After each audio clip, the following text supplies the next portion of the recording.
Hi everyone who happens to stumble onto this. My name's Robbie and this is my first video, so please don't judge too harshly.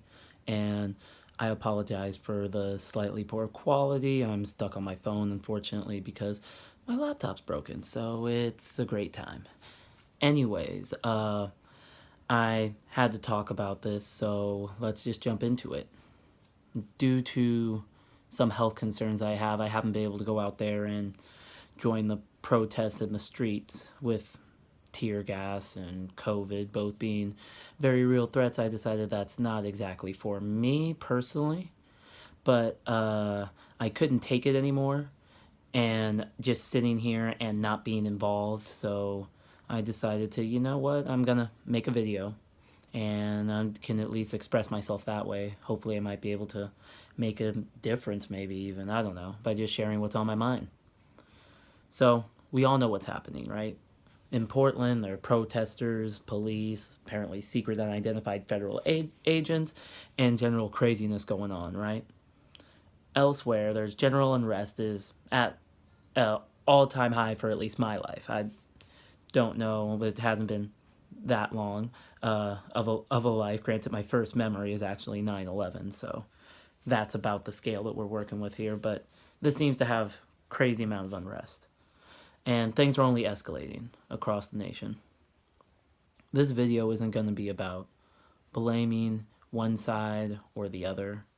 This video isn't about pointing at, oh, this is exactly the cause, or this is the one person that we need to vilify. This isn't that. This is about zooming out, because I'm a big picture guy.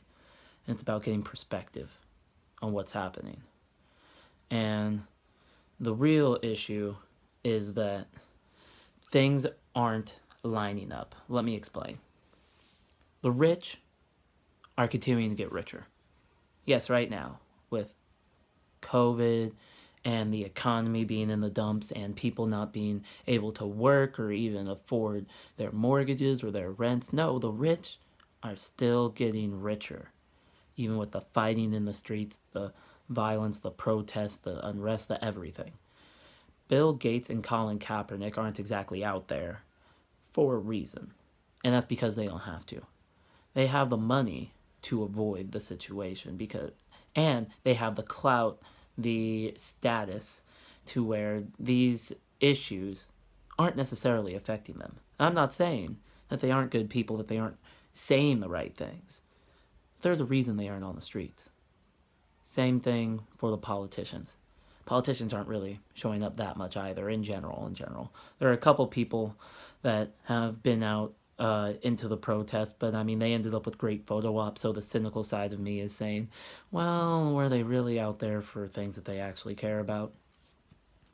But meanwhile, the regular people are risking their lives, and yes, I do mean risking their lives, because tear gas or rubber bullet, especially how things are being used right now, is dangerous. They're risking their lives. And the counter-protesters are risking violence as well. Like, there's protesters, there's counter-protesters, things going on both sides that are risking violence, actual harm to themselves. But the rich don't have to worry about that. That's not their problem. This is a middle-class and low-class issue, it seems. These are the people who are fighting about it. And meanwhile, Jeff Bezos gained $13 billion in one day, which is just shocking. And the stock market is at an all-time high. None of these things are any indication of how an actual regular American is doing. These are all how the rich are doing. This is all about how people who aren't us are gaining wealth while the rest of us are getting $1,200 checks to try to live for 3 or 4 months off of, which I don't know a part of the country where that works. Not even a single part of the country. It's ridiculous. And the politicians, quite frankly, don't care about the average American anymore. At least not the average individual American. They care about the average American as a whole, because that's a good voting group, but not about the individual. And it's shown by their handling of COVID. I've seen governors say, well, you know, some people are going to die, but more people will die if we don't reopen, which, well, is unfortunately true, because we have not given enough monetary relief for people to continue to buy food if we stay closed. But it's not the virus. It's not anything else. It's going to do it. It's us not having the system to support it. And the governors, instead of trying to give that help so that we can stay locked down and actually beat this thing, they're saying, "Now we'll just open it up, and grandma can give her life for America, for the economy." They're saying that these people are disposable. And I've been in Facebook comments. I've been making Facebook posts. I've been out on the social media war front, so to speak, debating people. And so many times I have seen people go, well, we do what we have to do to keep the economy going. And I just want to ask, what's the number? Just like Bo of the Fifth Column, he actually asked this. What is the number of people that we are willing to accept dying so that this economy can reopen? Real question. Because there has to be a number, because it's not going to be zero. So what's the number going to be? How many people are governors, politicians, all these people, they're okay with losing? And anybody who's arguing for reopening as well, how many people are you okay with dying so that you can go back to work? I need to know a number. And if you're fine with that, then grab a shovel, because you should be somebody who personally looks families in the eye and says, well, they had to give their lives so that I can earn some money and go back to my business. And grab a shovel and you put that body 6 feet under. That's personal responsibility. But anyway, these people, like I said, they don't care about the individual American. Republicans, Democrats, they only say the bare minimum. They don't actually do anything.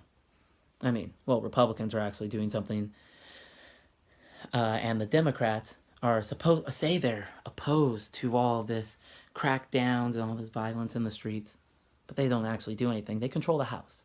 They have some pull, and you don't see much about it. They just kind of make statements, and that's about it. Because each side only cares about winning. The Republicans think that the way to win is to double down, use force, fix things so that America is okay by election time and things are getting back to normal and Trump can get reelected. And the Democrats actively are hoping that they can do just enough to look like they care. And then by the time of the election, everything is a dumpster fire and everything falls apart. Neither side is good. Because the Republicans are actively willing to impose violence on American citizens that are protesting for an election.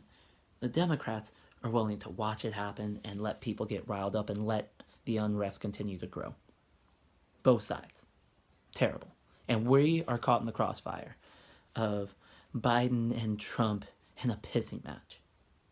We are the ones that are getting pissed on. And political commentators aren't innocent either. In fact, they might be the worst ones out of all this. Those like Tamika Laramie, and yes, I refuse to say her name properly, only blame the other side. They always go, oh, the looting and rioting, it has to stop by any means necessary. These people are coming to destroy your way of life. These people are coming, and they're trying to destroy your business. They're trying to break into your house. These are terrible people. Daily Wire and PragerU do the same thing. All the people like this, kind of in the same real group.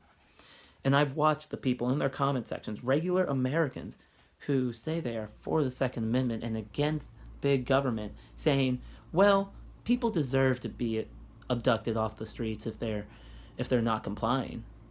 And if they don't comply, then we're going to have to we're going to point guns at them, fire tear gas at them. We're going to do whatever it takes to make them go home, or we'll make them meet their maker. They are actively, I have had somebody actually actively say that. If they don't comply, we will use force to make them either go home or meet their maker. Think about it. They're willing to have our government, of all things, kill in our streets because people don't comply. They're willing to kill for it. And imagine giving the government that kind of power. You hear Republicans all the time saying, oh, we can't give the government power over our health care because then they're going to be able to use it against us. Oh, we can't give the government the power of universal basic income because then they'll be able to find a way to use it against us. And then here comes the government with actual guns, and they're actually, using tear gas, and they're actively beating people, including Navy veterans, in Portland. They're like, yeah, this is fine. And those on the left aren't blameless either. There are posts calling to mask up, join the protests, and we will keep fighting until we remove Trump from office by force if we have to. I've seen posts like that, and I've seen comments like that. Neither side is good for American democracy. Neither side. And justified or not, both sides are entering dangerous territory because they both claim to be defending the American way of life, and they're both claiming that the other side, that's the one that is trying to destroy America. And like I said, justified or not, you can't ignore how things work, how the Constitution works, how democracy is supposed to work to defend your side or to beat the other side. And these elites and politicians are constantly saying those kind of things. And the common folk like us, we're the ones who have to go on the streets and fight it. And not only do we go on the streets and we fight and we expose ourselves, we donate money to these millionaires or the occasional billionaire, their campaigns and their goals. And we're the ones getting tear gas, exposed to COVID, and the rich get to watch it from their mansions and watch it all play out. I bet they have their popcorn and they're just watching it for entertainment at this point. But look, why am I saying this, right? Because looking at the future, the situation is becoming increasingly unstable. We have a country that is divided. And I think we know what Lincoln said about that, about how it's divided against itself. For Pete's sake, we can't even agree on how to beat a virus. And that's something that is science, for Pete's sake. Like, this is just how science works. That should be the most apolitical thing on the planet. How to beat a virus. Oh, we've been doing that for hundreds of years. And we can't even agree on that. Makes no sense. And here we are, having all this stuff happen as we approach a hugely momentous... Sorry, guys. Work called right in the middle of me recording my video, so there's going to be a cut right here. But anyway, like I was saying, and this is all happening right when we are approaching a hugely momentous election. Both sides are claiming it's going to change American history forever, no matter what happens. And, oh, if the left wins, then they're going to destroy America with communism or whatever the heck it is that the people on the right say. And if people on the right win, oh, then it's fascism's going to take over and Donald Trump will become a dictator. And both sides are saying these things. And it's gotten to a point where Trump has refused to say that he will accept the results if he loses. His supporters are ready to claim that it's rigged, and they're ready to not accept the results. Sounds exactly like all these elections that go on in third world countries, right? Where one candidate claims it was rigged, and they refuse to give up power, and then all of a sudden we got a civil war on our hands going on. Now, I know what you're thinking. That sounds way too extreme. Can't happen here. This is America. But look, this is what it looks like. And I strongly believe that history can inform us about the future. And if not this election, the precedent has already been set to not accept the results of our democracy. And if it doesn't happen, and if a candidate doesn't step up now and refuse to accept the results, maybe it'll be 2024, 2028, 2032, any of these upcoming elections. Now, it's something that is in the discussion for a candidate to not be able to accept the results of our voting, of our democracy. Cat's out of the bag now. And that was our most precious resource as Americans. Not oil, not some vague notion of manifest destiny. It was our belief in our democratic process. Even if we didn't like the results, we still said, hey, but that's the election. It is what it is. And now we don't even have that. That was really what made us different from all these other countries, all these other failed democratic projects. And now look at us. It's real shame. And the problem is that it was a two-party system that made this happen. We, as the American people now, because it's a two-party system, we pick teams. Oh, are you Democrat or are you Republican? Are you left or are you right?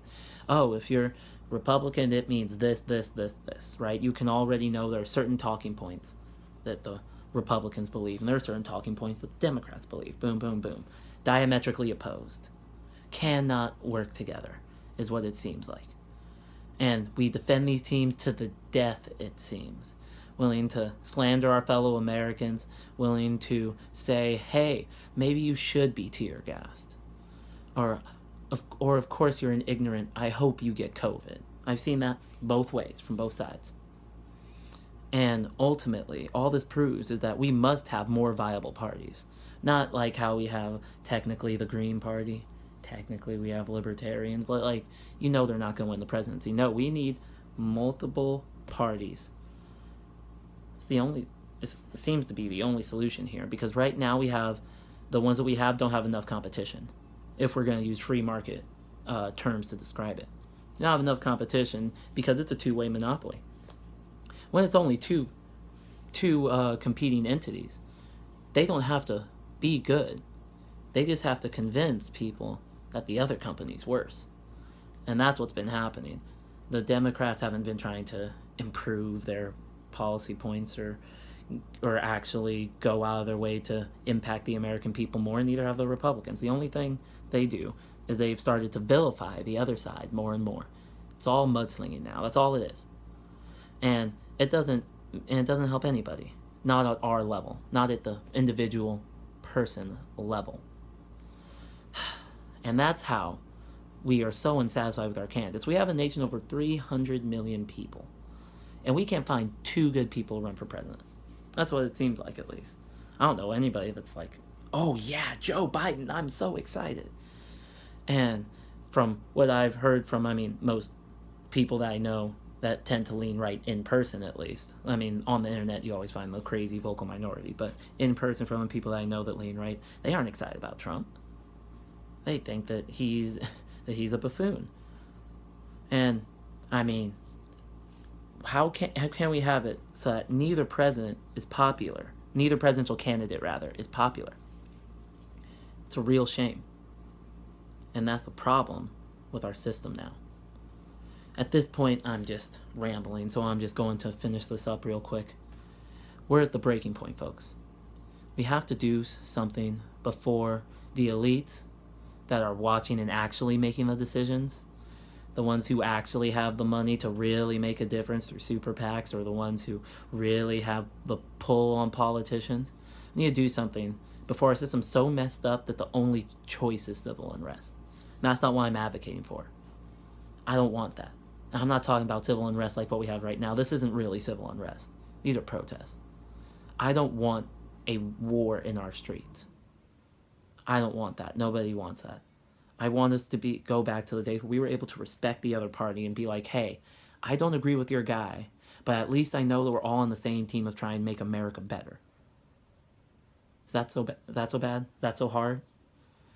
I remember this is relatively recently, and granted I was quite young, but in the 2008 between Obama and McCain, that seemed to be, at least, the parties were still kind of respectable to each other. Yeah, that presidential election wasn't, the purest thing, but those candidates seemed to kind of respect each other, and they were willing to go, okay, even if the other guy wins, I know he's not going to try to destroy America. And look at where we're at now, 12 years later. Absolutely wild. The only way to fix that, more viable parties, more candidates to choose from for president. We need to find a way to hold the government accountable, which is something we can't do while the elites are the ones that are controlling it with their amount of money. Because remember, the government itself ruled that money is speech. So if you have more money, I guess you have more speech then. That's how it works in today's America. We need to stop fighting each other. We need to get on the same team. We have to. Because we are all Americans. Anyway, hope you all have a good day. Stay safe. And please bring some happiness to others. All right. Bye.